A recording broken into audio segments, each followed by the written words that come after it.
Num eclipse total do Sol, a sombra da Lua vai cobrir certas porções da Terra numa faixa de 200 quilômetros de largura, alcançando o nosso planeta.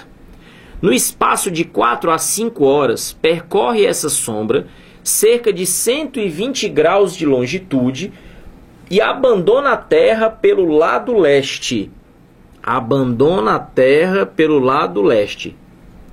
Lateralmente, à sombra propriamente dita, há uma larga faixa denominada penumbra, dentro da qual o eclipse será parcial. Nas condições mais favoráveis, um eclipse total do Sol pode ter a duração máxima de 7 minutos e 40 segundos na região equatorial. Uma comissão inglesa dividiu-se em duas partes. A primeira, destinada a estudar o eclipse em Sobral. A segunda foi para a Ilha do Príncipe, no Golfo da Guiné, local onde o eclipse tinha também boas condições de observação. 1919 foi um ano seco em todo o Nordeste brasileiro. De qualquer forma, as condições atmosféricas de Sobral mostraram-se infinitamente superiores às da Ilha do Príncipe. De qualquer forma, para onde se deslocara parte da comissão inglesa. A cidade de Sobral ficou famosa em todo o mundo científico após o exame das fotografias ali obtidas, as quais comprovavam sem sombra de dúvida o efeito Einstein. Esse é o nome que o astrônomo Rubens de Azevedo colocou para falar da teoria da relatividade quando, segundo ele, o que ele chama de efeito Einstein é a ideia de que o campo gravitacional do Sol conseguia desviar a trajetória retilínea da luz. Nós temos aí duas imagens que eu acho bastante importantes e bem diferenciadas. Você folheia muitos livros de física e não consegue encontrar imagens assim, e eu acho esclarecedoras. Na primeira imagem você tem aí uma fotografia e aqui a legenda: sombra projetada da Lua sobre a Terra durante um eclipse em agosto de 99, a partir da Estação Espacial Mir. E aqui você tem aquela situação que eu falei anteriormente. A foto foi feita na Estação Espacial, o que significa dizer que a gente está vendo a Terra de fora. E aí você tem essa região aqui, ó, de sombra, que é exatamente a sombra projetada da Lua. Sombra projetada da Lua. Enquanto que aparece também aqui ao redor uma região de uma sombra mais difusa, que é exatamente o que a gente chama de penumbra. O que acontece? A penumbra é uma escuridão parcial, de tal maneira que quem está colocado nessa posição aqui, dentro da sombra, não vai conseguir ver o Sol. Ele vai estar escondido para essa pessoa na sombra projetada da Lua. Quem está nessa região de penumbra, ou seja, de sombra parcial, consegue ver o Sol parcialmente. Então, para alguns é eclipse total, para alguns é eclipse parcial. Na outra imagem, nós temos aqui, é um gráfico falando sobre eclipses totais e anulares, eclipses solares, de 1901 a 1920. Esse é um gráfico da NASA. Mostra aqui em destaque o caminho da sombra projetada da Lua no eclipse de maio de 1919, passando exatamente sobre o Brasil, destacadamente na região do Ceará e lá na Ilha do Príncipe, que já fica ali na costa do continente africano.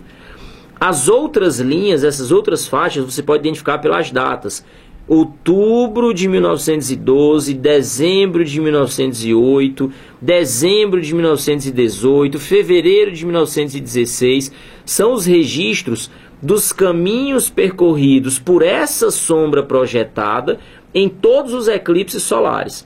Agora um detalhe importante: por que essa classificação, aparece ali na legenda, eclipse total e eclipse anular?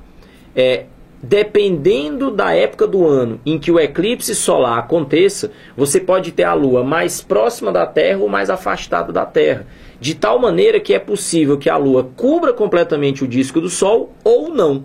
Se cobre completamente, então a gente tem um eclipse total. Se fica aparecendo uma parte do Sol, então você tem um eclipse anular, porque fica centralizado, né, alinhado a Terra, a Lua e o Sol, mas devido à aproximação da Terra em relação da Lua em relação à Terra, por ela estar mais afastada, ela não consegue cobrir completamente o disco solar e você consegue ver a auréola, né, a parte da coroa ao redor. Por isso que chama de eclipse anular, ok? Olho na tela.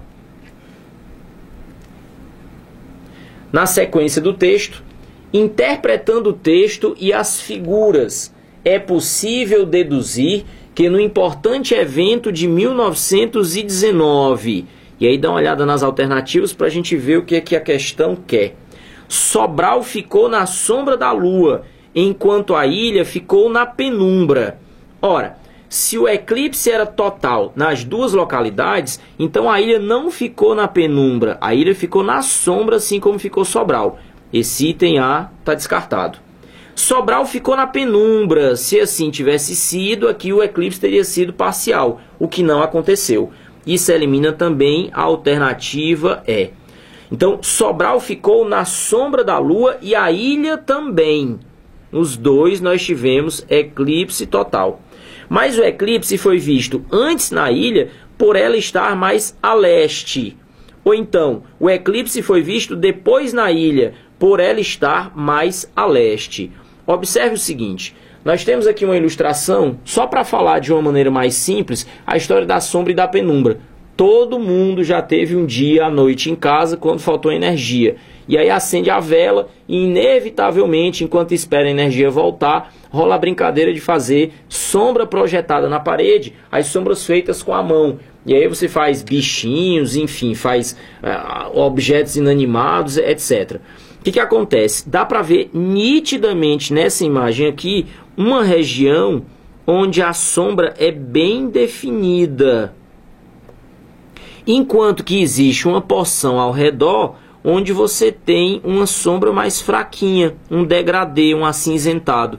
Seria exatamente a região de penumbra,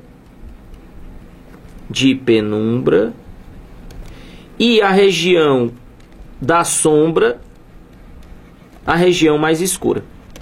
E aqui a gente está lembrando, através da rosa dos ventos, os pontos cardeais, onde nós temos o leste e o oeste. E por que nós gostaríamos de lembrar isso?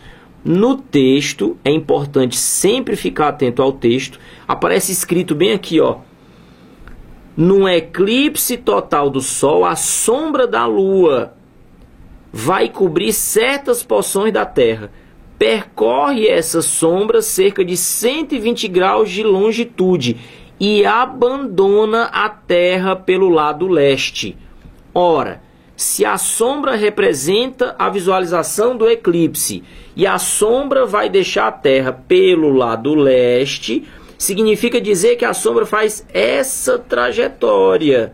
E em fazendo essa trajetória, pelo que nós vimos no mapa, ela vai passar primeiro por Sobral e depois pela ilha, de tal maneira que é possível dizer, então, que o eclipse foi visto primeiro em Sobral e depois na ilha. Então, Sobral ficou na sombra da Lua, e a ilha também. Mas o eclipse foi visto depois na ilha, por ela estar mais a leste. E o texto cita exatamente por onde é que a sombra vai deixar, por onde é que a sombra projetada da Lua, ou seja, a visualização do eclipse, vai deixar o planeta. E isso tem a ver, conhecimentos básicos que você vê tanto em ciência quanto vê em geografia também, com o movimento relativo do Sol em relação à Terra. E a colocação dos dias, quando se fala de faixas de horas, fusos horários, etc. Então, casa direitinho com os conhecimentos básicos que a gente tem, ok? Bom.